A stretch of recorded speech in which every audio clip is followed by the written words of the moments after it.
Amidst all the talk of collusion and obstruction and seemingly endless investigations in a toxic political environment in Washington, little has been said about our out-of-control national debt, driven by federal budget deficits which continue year after year.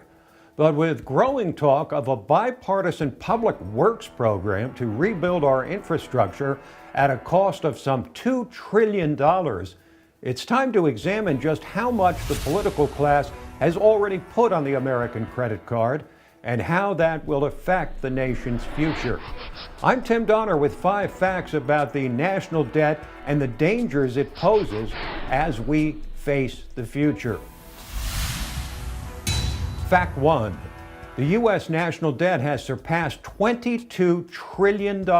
That's 22 with 12 zeros after it, and grows by $5 billion every day. Over the first 225 years of American history, the total national debt was $5 trillion. But the amount owed by the U.S. government has quadrupled since the turn of the 21st century through Republican and Democratic administrations and a Congress also led by both parties at various times. That debt doubled over the 8 years of the Obama administration and has increased by $3 trillion since Donald Trump became president. Fact 2. The expected federal budget deficit for 2020 will reach more than $1 trillion. This means the government will spend $1 trillion more than it takes in the year ahead. But politicians in both parties, from the president and Speaker of the House on down, have talked little about the issue of debt and deficits. Fact 3. A high-growth economy may be the only way to check out-of-control debt.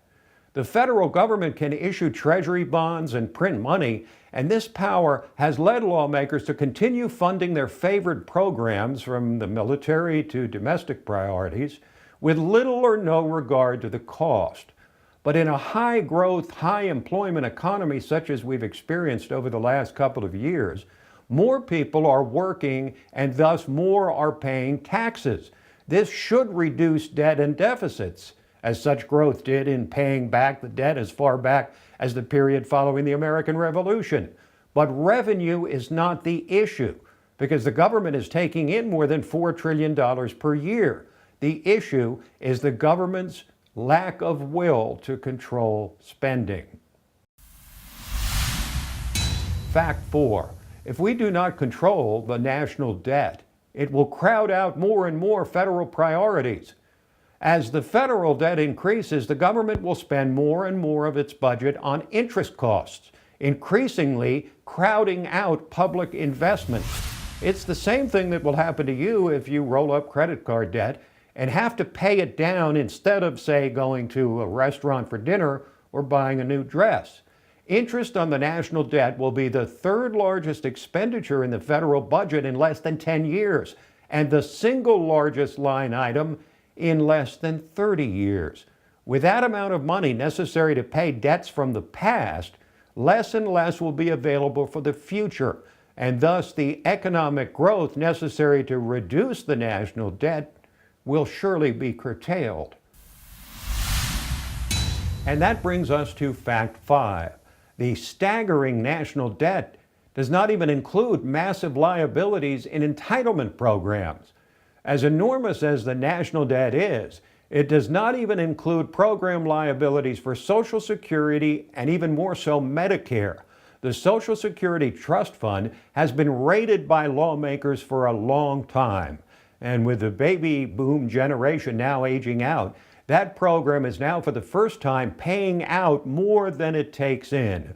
But a far more urgent concern is Medicare, which has accumulated unfunded liabilities, money the government owes but has no way to pay, estimated by multiple sources to be in the neighborhood of $100 trillion. The national debt is no less than a ticking time bomb, and perhaps the most discouraging element of it is the continuing unwillingness of both parties to actually recognize and address this problem. Please subscribe to the LibertyNation.com YouTube channel for more of these 5 Facts videos, plus our Election 2020 Roundtable, author interviews, and the Liberty Nation radio show and podcasts. I'm Tim Donner. Thanks for watching.